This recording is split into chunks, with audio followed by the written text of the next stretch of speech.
Olá, sejam muito bem-vindos. Hoje a gente vai mergulhar de cabeça num dos conceitos mais fascinantes e, olha, mais importantes do mundo antigo, a paideia grega.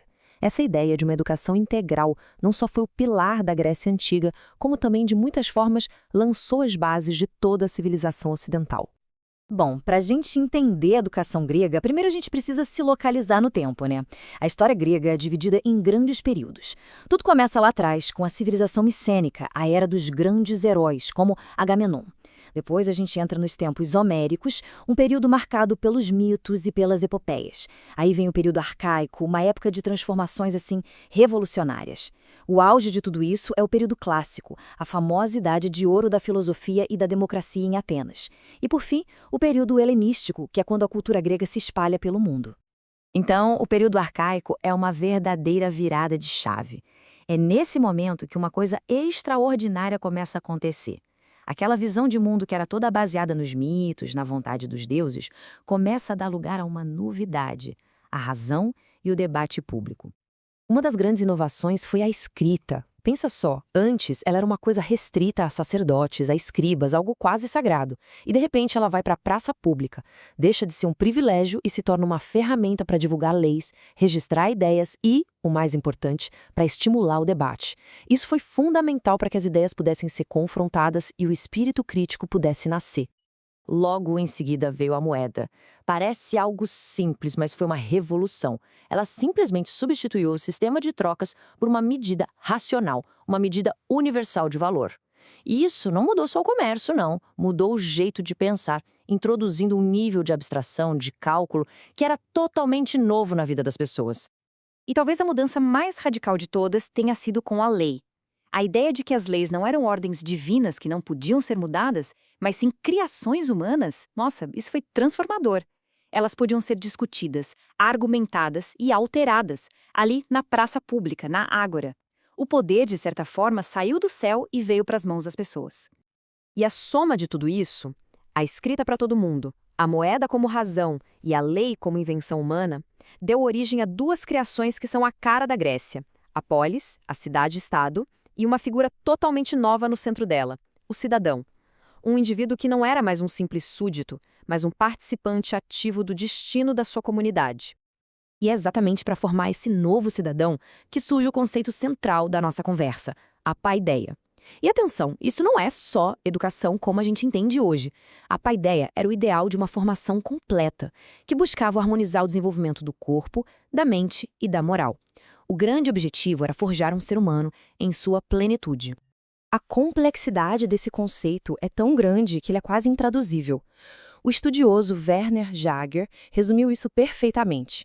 Ele disse que, para a gente conseguir entender o que é a paideia, a gente precisaria usar todas essas palavras ao mesmo tempo: civilização, cultura, tradição e educação. Ou seja, era a totalidade da cultura moldando o indivíduo. E aqui vai um detalhe que é muito curioso e que revela bastante sobre essa sociedade.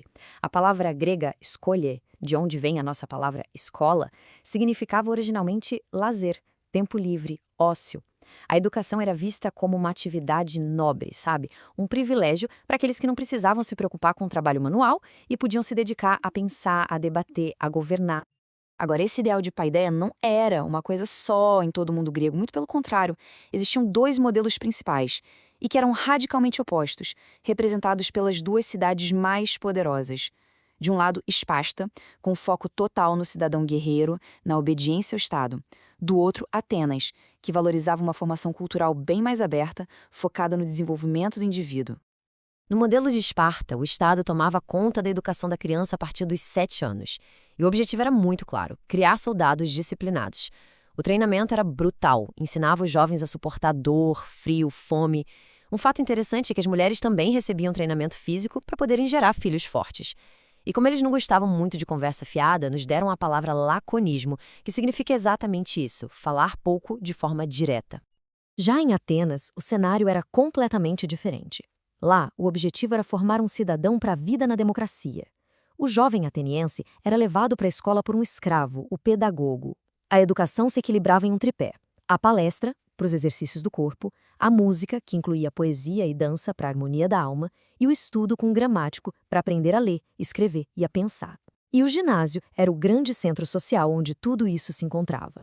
E foi justamente em Atenas, com toda essa efervescência intelectual, que explodiu um debate acirradíssimo sobre qual era o verdadeiro propósito da educação. Foi uma verdadeira batalha de ideias para definir como a mente do cidadão grego deveria ser formada. 4 grandes grupos de pensadores entram nesse palco. Primeiro, os sofistas, que se vendiam como mestres da sabedoria prática. Depois, veio Sócrates, que chegou para desafiar todo mundo com seu método de perguntas. Na sequência, seu discípulo Platão, que levou a busca pelo conhecimento a um outro patamar, um patamar idealista. E, por fim, Aristóteles, que buscou um caminho mais realista, mais sistemático. Os sofistas eram uma espécie de professores, viajantes, que ensinavam, cobrando por isso, a arte da retórica. E essa habilidade era essencial. Numa democracia como a de Atenas, saber convencer na assembleia era a chave do poder. E eles trouxeram uma ideia revolucionária, a de que a virtude não nascia com a pessoa, mas era algo que podia ser ensinado. E em oposição direta aos sofistas, aparece Sócrates. Ele não cobrava nada e dizia que não ensinava nada. O método dele era o diálogo. Partindo daquela famosa frase, só sei que nada sei, ele usava a ironia para derrubar as certezas falsas. E depois, a maêutica, que ele chamava de parto das ideias, para ajudar a pessoa a encontrar a verdade dentro de si mesma. Para Sócrates, a sabedoria começava quando a gente reconhecia a própria ignorância. O ponto mais alto desse debate todo pode ser visto no confronto entre 2 gigantes. De um lado, Isócrates, um herdeiro dos sofistas, defendendo a retórica com o objetivo prático, formar uma opinião razoável, adoxa, para a gente poder agir no mundo. Do outro, Platão, o herdeiro de Sócrates, que defendia a filosofia como uma meta muito mais ambiciosa, alcançar a verdade absoluta, a episteme, usando a razão pura. Era o grande embate entre a educação para a vida prática e a busca pela verdade ideal. A partir dessa grande polêmica, Platão e seu aluno Aristóteles criaram legados gigantescos. Para Platão, lá na sua academia, educar era como despertar um conhecimento que a alma já tinha, para formar o famoso filósofo-rei, que governaria com justiça. Já Aristóteles, no seu liceu, era mais pé no chão. Ele via a educação como o processo de ajudar cada um a realizar o seu potencial. Para ele, a virtude era uma questão de hábito e de encontrar o justo meio, o equilíbrio entre os extremos. Mas, no fim das contas, qual o legado de tudo isso? A paideia não ficou presa lá na Grécia Antiga, não. Ela se transformou e viajou através dos séculos, moldando de forma profunda a educação no Ocidente. No período helenístico, quando a cultura grega se espalhou com as conquistas de Alexandre o Grande, a paideia evoluiu para um conceito que eles chamaram de encyclopédia, ou educação geral. Esse foi o embrião do currículo das 7 artes liberais, que são gramática, retórica, dialética, aritmética, geometria, música e astronomia, e que se tornou a base da educação na Europa por mais de 1000 anos.